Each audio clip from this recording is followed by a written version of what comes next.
You got into the safety business because you wanted to protect people, but somewhere along the way, the job started controlling your time, your schedule, your priorities, even your income potential. What if the expertise you've built over the years in the field can give you something more? More freedom, more control, more ownership of your future. I'm Sheldon Primus, the author of 7 Steps to Starting a Profitable Safety Consulting Business and the host of the Safety Consultant Podcast, with more than 350 episodes helping safety professionals become consultants and grow their career.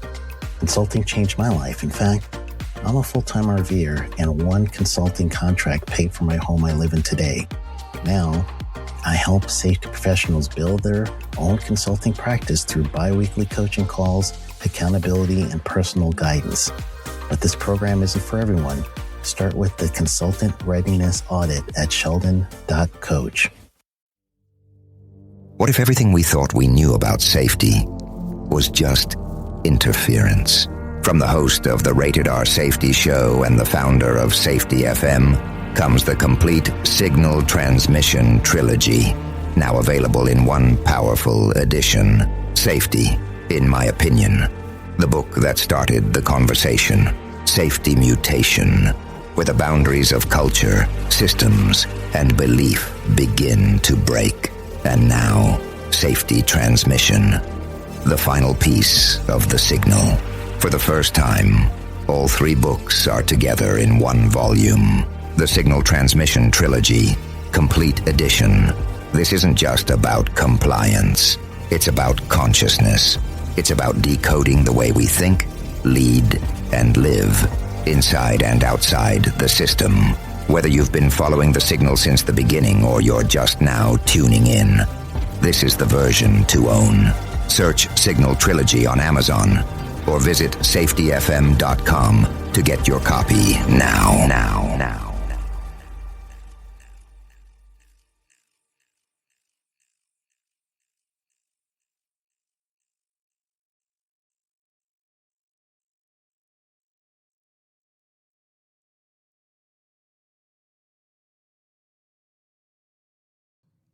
This is Andy. And this is Matt. And you're listening to The Hot Podcast with no name.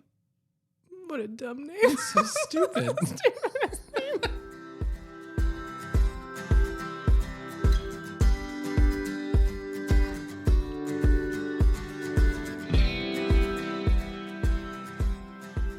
Let's begin. Yeah, that was a confident nod. Episode 56. Wait, did you already actually press the button? Or we begun? Oh, yes. Nice. You should know when I sit up slightly straighter that I'm probably recording, as if anyone can see us, which may or may not happen in the future. There is the jury's out. Tell them your plan. Someone that we really respect suggested that we look at making this audio format also a video. So that would mean releasing them how we normally release them, but also potentially on YouTube or clips on LinkedIn, whatever we decide to do, who knows? We've been doing this for over a year, so you think we'd have it figured out by now, but nope. So that's absolutely not. That's the current thought, is maybe there are videos to come, which I guess some people like better. I don't know. I'm used to just audio, but if it reaches more viewers, wow. Reaches more. Well, I think like by definition it would reach right now we have no viewers. No, whatsoever. you're assuming anyone would watch it. Like people have to still watch it to be viewers. It would just be exactly. Well, it's just me. That's if it reaches anyone. If it reaches anyone, it doesn't reach now. Yeah, sure. I guess. I mean, we're not building an empire, so there's only like I don't know. I picture like 7 people. 7 people. And 6 of them are related to us. Yeah, that's the audience that I pictured in my head too. So yeah, no, I totally agree. So if any of our relatives would like to see us, but it actually would cut down on the number of times that we go somewhere and people say that we look different than our voice, or specifically you.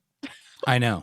It's probably the mustache. But I think we have to do like the first video is we also have some sort of like measuring tape behind us so people can then be, oh, okay, they're this tall as well. So when they see us. Oh, that's true. They know most how tall of the we are. time. Yeah, that's actually the most common comment that like the first like social thing that somebody will say to me personally, if they've only seen me virtually or on like if I talk to them on a screen and then I see them in person, is wow, you're a lot taller than I thought you were. Yeah. And I always get like, wow, you look decidedly worse than I thought you did. And I'm like, yeah, well, I'm You're like, well, it's the filter. at least The I'm 6 filter. feet. That's all I can hang my hat on. That's all I got. But okay. So that might be coming down the pipeline. TBD. Don't hold us to it. Maybe. We'll see. If you start seeing videos, you know we've done it, which brings us to today's episode, which is titled, what is it? Something Very Obvious? Yeah, because you said on the last episode that if we were going to talk about questions and question types, and you said if you liked those questions you just heard, it might be next episode.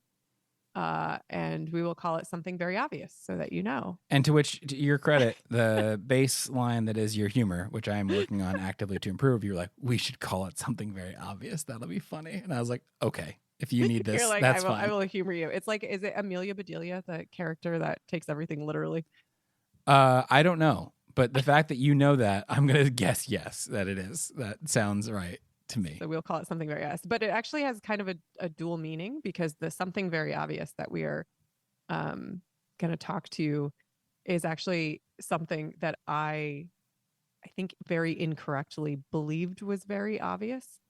This is one of the places that you and I are very different, which a lot of people know us, know that we're very similar. In this way, we are very different. Correct. I had just this underlying belief system that in teaching like the foundational concepts of what you need to know in this space, that how you extrapolate and use them is very obvious. And it's not very obvious. And in some cases, I'm surprised by responses when I say like a offhanded comment when we're talking in training, and I give an example that I kind of think is like not even a very useful example, sort of an obvious example, and people's responses are, that was incredibly helpful. And that's when, Matt, you usually like elbow me or knee me saying like, yeah, this is what I've been telling you. You need to give more examples like this. Yeah, it's hard for me. I think maybe I'm going to come off as very unintelligent, and who am I to say whether that's true or not? But I think the hop, learning about hop, and this is not just with hop for me, but just learning about how deep it is and how complex it is and how much goes into it. It was very hard for me to extrapolate okay, so then in this next situation, I would do it differently this way. Yep. That wasn't, oh, well, if I have a problem, I'll run a learning team. Yeah. Because that to me is very handhold, do this, then do that.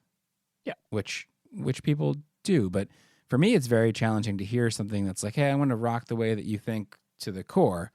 And then when you exist tomorrow, you'll know what to do, right? It's like, no, I won't. I won't. Default. I cannot make this into a rule set that I use in my life every day. And also, this is the hard part that I also get stuck on all the time. It is a lot to learn, to feel like you get hop to your core. I thought you were going to say like I'm a lot. You're a lot. Yeah, that is. I think we have 55 other episodes that get into that. But this is about, we train this stuff. So people will pay us to come and train them. And I, during the first 6 months, didn't do any speaking on as I was working with you. I just kind of sat there and absorbed it. And it took a lot of learning to get comfortable with it. And people often only get to hear us once or hear this subject once or twice, and then they're expected to do things differently. And that's a huge ask because it is a lot to digest. Yeah. So then when you're faced with a circumstance that isn't directly presented to you, it can be really challenging to then apply this thing you heard maybe once or twice from a weird lady and a funny guy and go and use it. Yeah. Very challenging. Yeah, which I think why that's generally my argument always is, hopefully this will spark somebody's interest, and then they can go deeper in the subject so that they can understand it, which was kind of the thought process behind even having something like this podcast, was a resource that people could hear over and over again that hopefully answers some of the questions, or sort of extends beyond what we might talk about in a teaching or a workshop type discussion session that they could just go pick something that didn't make sense or that they needed to hear more reps of. And I think that routinely, and you have proven it to me over and over again, I very much underestimate what it takes to get this information into a place where then it's easy to act upon it, like how much exposure to this concept that it takes. And so what we thought might be helpful is expanding upon one of the things that when I mention this example, people say that was really helpful. I wish we had more of that. And so and I'm in the background like, yeah. So we're going to do that. That's why we're going to do that. And so the example, like usually how this comes up in like a training session is we will be talking about the difference between system problems and person problems, which we've talked probably ad nauseum on this podcast about. And then we give an example of being able to switch between the two of those is as simple as asking a different question. And this... Wait, hold on. Yeah. I just don't... I want... It is... The behavior is as simple as asking a different question. Getting to the place in which you think to ask a different question is hard. Is my blind spot. Yes. You're like, it's easy. You just do it. However like, many minutes. No, we just said this is challenging. Yes. Okay. So getting to a place where you would know to think to ask that question is the hard part. Then asking the question itself, what are we naming this episode? Feels to me as something very obvious. Something very obvious, but it is not very obvious. And so this is my blind spot that we will continue to work on for me. And the ability to hear information as it comes in, recognize that this piece of information is probably based on a few different assumptions, and it's pointing more at the people being the problem, and then taking that and turning it back around and asking somebody to provide you different information. That's actually what we want to talk about in this podcast. And the reason we want to talk about it is, thematically, we've said many times that great leaders make great decisions when they have great information. And this is part of the great information that we would need. So who we're picturing being able to use this skill would be someone who has some amount of direct authority or influential authority in which they have to make decisions based on information that other people are bringing them. So they might not have enough time to go out in the field and ask questions directly, but they do have to make strategic decisions based on information that others bring to the table. So that could be, anyone from like a business leader or a service leader or a plant manager or a group leader of some type of region. And the example that we've used in training before was a plant manager who had, I think it was a couple engineers come up to him and say something to the effect of, hey, we've got a problem. Our operators keep dropping this part. They really don't know or understand how expensive it is. Now, for a little bit of context in this place, if you drop this part, you can actually scrap the part. You have to do a lot of rework to it. Like the part itself is fragile enough that dropping it, the impact itself can create a quality issue. All right. So that's the information the engineers are bringing to a plant manager. Hey, these folks keep dropping the part. They really don't understand how expensive it is. Now, if we're hearing this through a non-hop lens, at least in the world that I came from, the information is sort of taken at directly face value, and then the problem is defined as people don't understand how expensive it is. And then the belief behind that would be something as simple as, if they understood how expensive it is, they wouldn't drop the part. Like that's kind of this linear, oversimplified, assumption-filled thought process that we sometimes use, especially when we're really stressed and we have a lot of things going on. And I don't know, Matt, in from what you've learned by talking to lots of different organizations, yes, what would that then look like in terms of the actions that people took? Could look like we have to retrain the employees. It could be that we have to do something to make sure they're constantly situationally aware. Oh yeah. It could be talking about being more careful. I mean, there's a lot of things that we default to that are I'll say easy button, but I don't I don't mean easy in the sense of they're low lift to do them. I mean easy in the sense that they're familiar and we believe they do something. Yeah. Or maybe we just give them like some grippy gloves with the hope that like we kind of like believing a little bit systems thinking of like, well, the grippy gloves without any more information, this is going to fix it must be because the hands are slippery. Like it must be, that's why you drop things is because your hands are slippery. So we'll give them grippy gloves. And After then the stand down and the after the training. stand down and after the, the reminding people of it's really important maybe that we're situationally aware verbal... and that the part is really expensive. And so the new mandate is that everybody wear grippy gloves so that we don't drop the part. And maybe we'll audit a little bit more around that and make sure they're wearing them. Yeah. Yeah.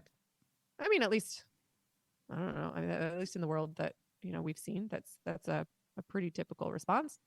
Now, if you took that same thought process and you applied this HOP lens, what you would be hearing as the leader is that somebody's bringing you a problem statement that, I don't know, maybe based on just assumptions.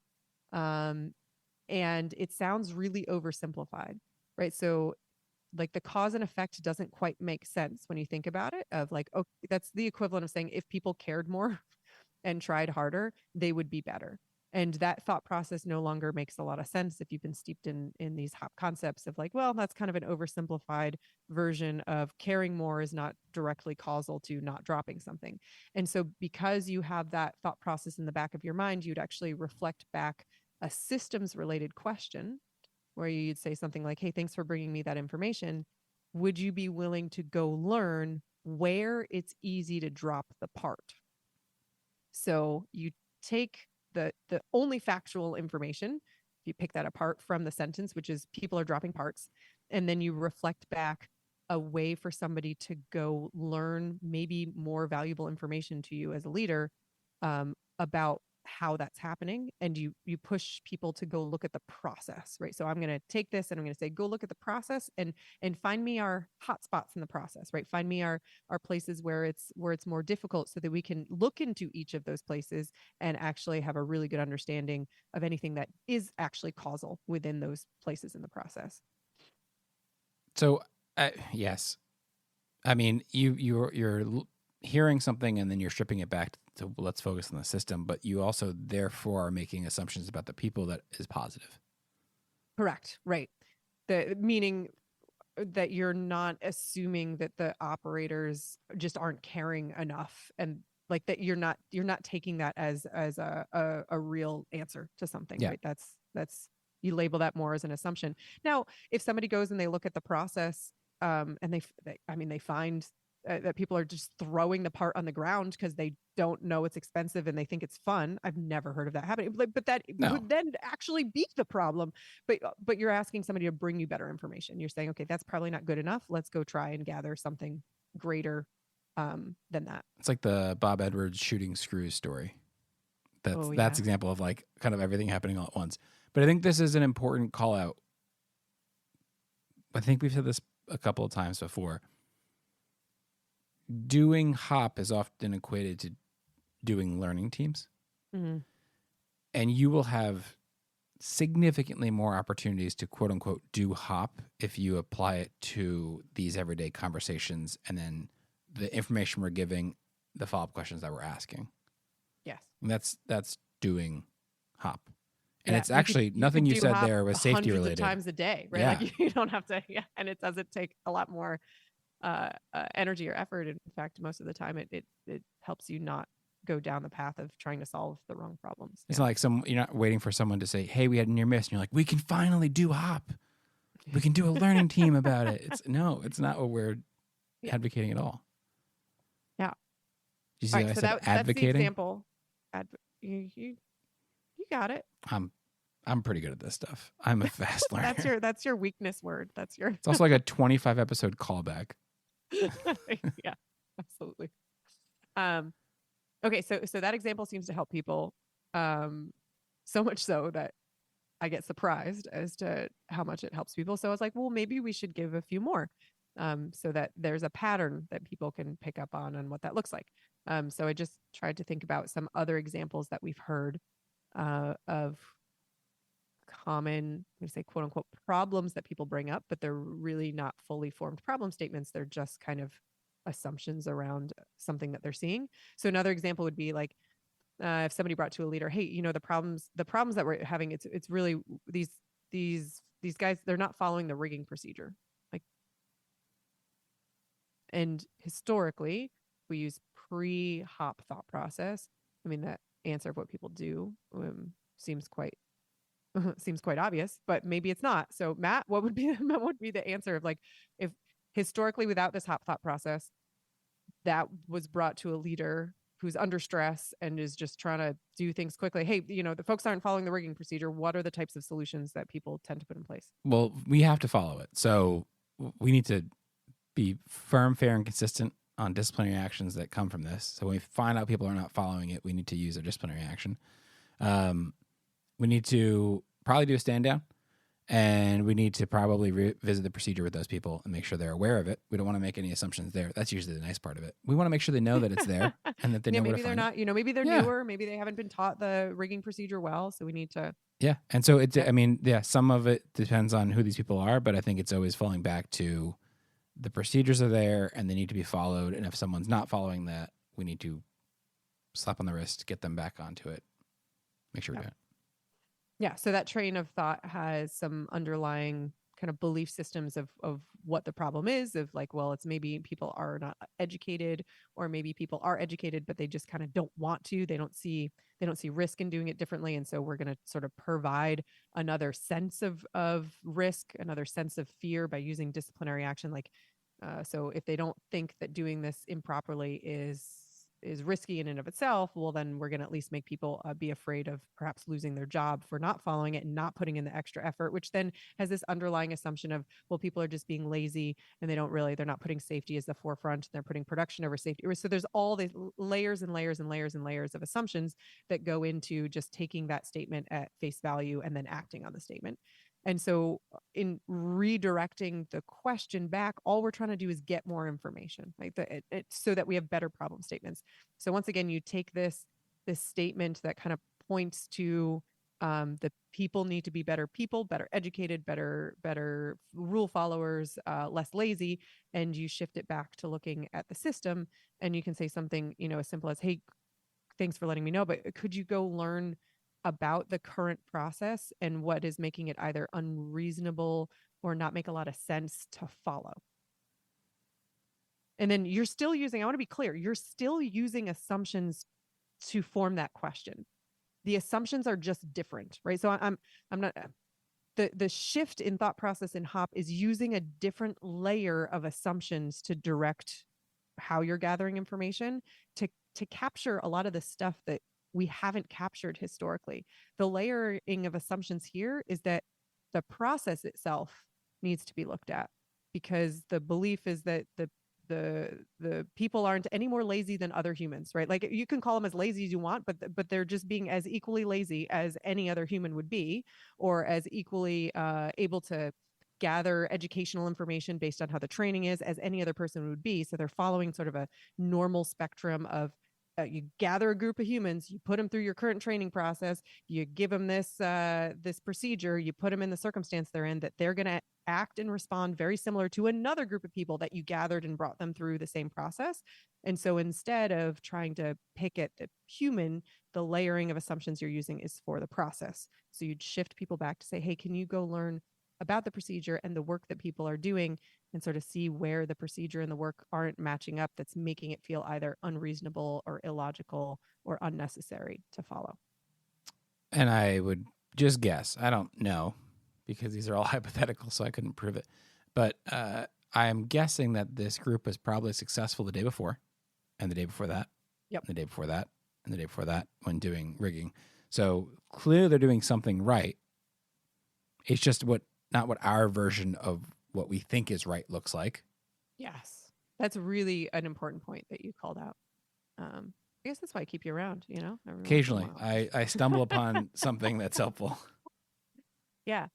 Just because it is different than what's written down doesn't necessarily mean that it's wrong, right? So,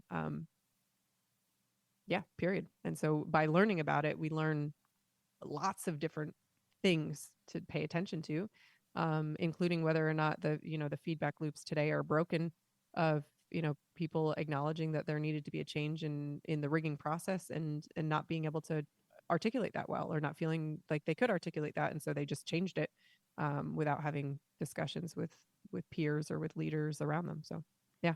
And I pulled up a quote that we took down yesterday from the same person who suggested we do videos. From one of our favorite people in the world. Yes, one of our favorite people. And it was how he describes HOP. Mm. And it was, the goal is to figure out the normal and then make the best normal a reality. Yeah, it's so smart. That's such a smart quote. And we've taken 56 episodes to get here. And he said it to us in passing in a comment. And it's everything you've said so far is just figuring out what the normal is like and then making it the best version of what feels normal for these people to go and do it. Yeah. Should we give one more example and then let people stop whatever their run or their walk? We've heard most people are either walking or running or driving. I guess they'd probably finish driving if they got to their location and they wouldn't continue to listen. But yeah, that'd be a high bar for us to set, that they would just sit in their car until it's past done. Your destination, come back. There might be somebody sitting in a car right now, though, like at their location, just hoping that we're going to wrap this up. And too bad. We have one more. All right, one more example. So hopefully with 3, the pattern becomes a little bit obvious of what we're trying to explain.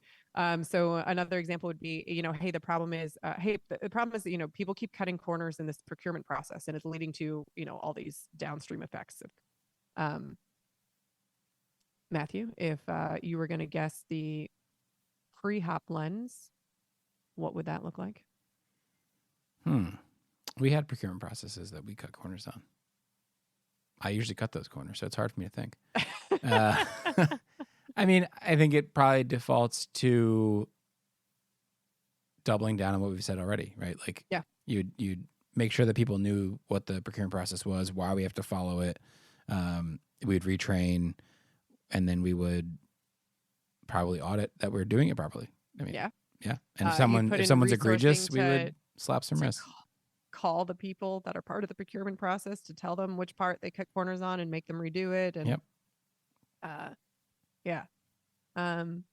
and so all of that thought process, the underlying assumptions there, once again, goes back to the belief that we kind of have a person problem, meaning it's kind of this unspoken truth to us that a better person would have followed the procurement process.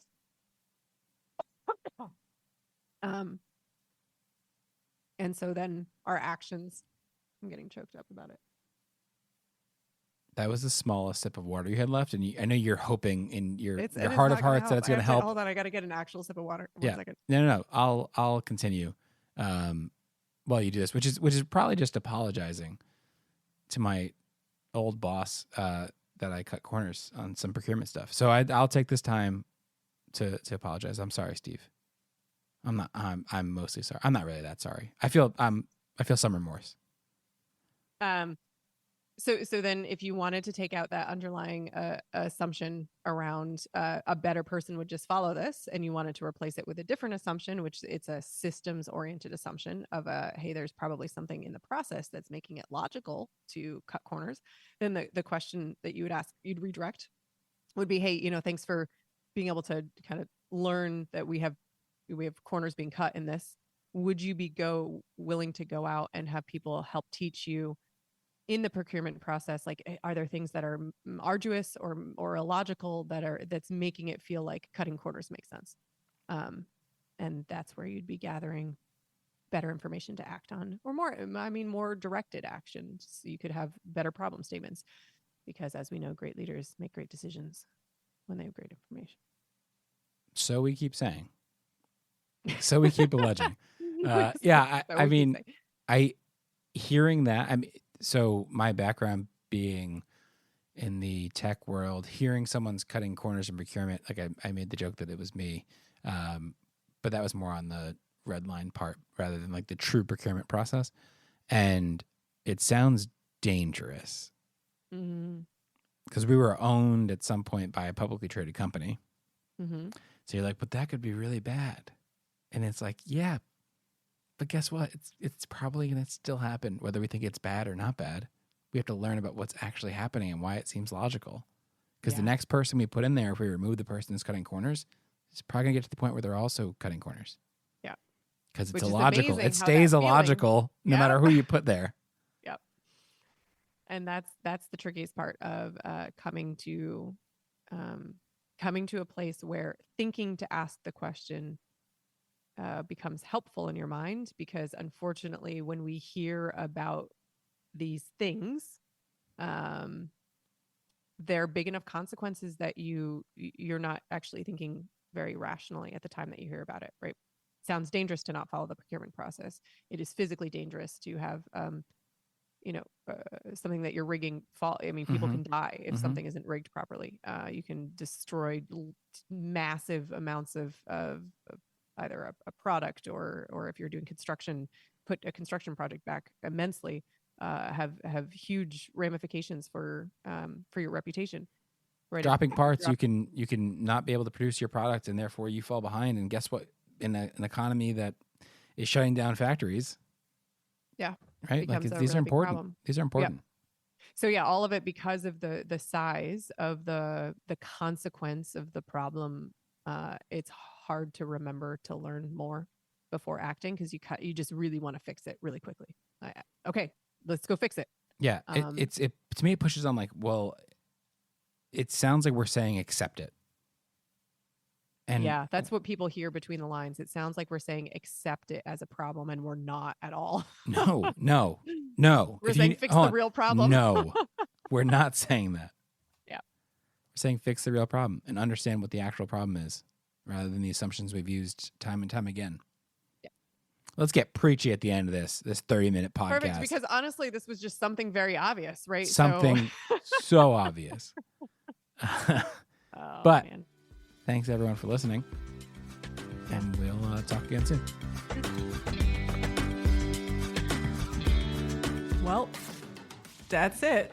Yep, another one in the books. We did it.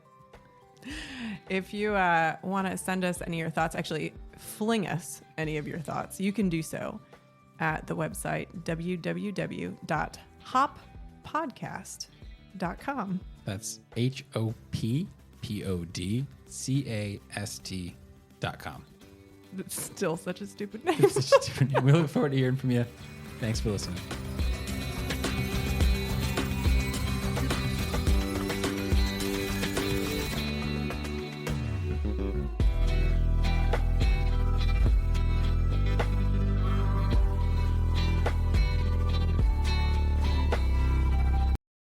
You got into the safety business because you wanted to protect people, but somewhere along the way, the job started controlling your time, your schedule, your priorities, even your income potential. What if the expertise you've built over the years in the field can give you something more? More freedom, more control, more ownership of your future. I'm Sheldon Primus, the author of 7 Steps to Starting a Profitable Safety Consulting Business and the host of the Safety Consultant Podcast, with more than 350 episodes helping safety professionals become consultants and grow their career. Consulting changed my life. In fact, I'm a full-time RVer, and one consulting contract paid for my home I live in today. Now, I help safety professionals build their own consulting practice through bi-weekly coaching calls, accountability, and personal guidance. But this program isn't for everyone. Start with the Consultant Readiness Audit at sheldon.coach. What if everything we thought we knew about safety was just interference? From the host of the Rated R Safety Show and the founder of Safety FM comes the complete signal transmission trilogy, now available in one powerful edition. Safety, in my opinion. The book that started the conversation. Safety Mutation, where the boundaries of culture, systems, and belief begin to break. And now, Safety Transmission, the final piece of the signal. For the first time, all 3 books are together in one volume. The Signal Transmission Trilogy, Complete Edition. This isn't just about compliance. It's about consciousness. It's about decoding the way we think, lead, and live. inside and outside the system. Whether you've been following the signal since the beginning or you're just now tuning in, this is the version to own. Search Signal Trilogy on Amazon or visit safetyfm.com to get your copy now.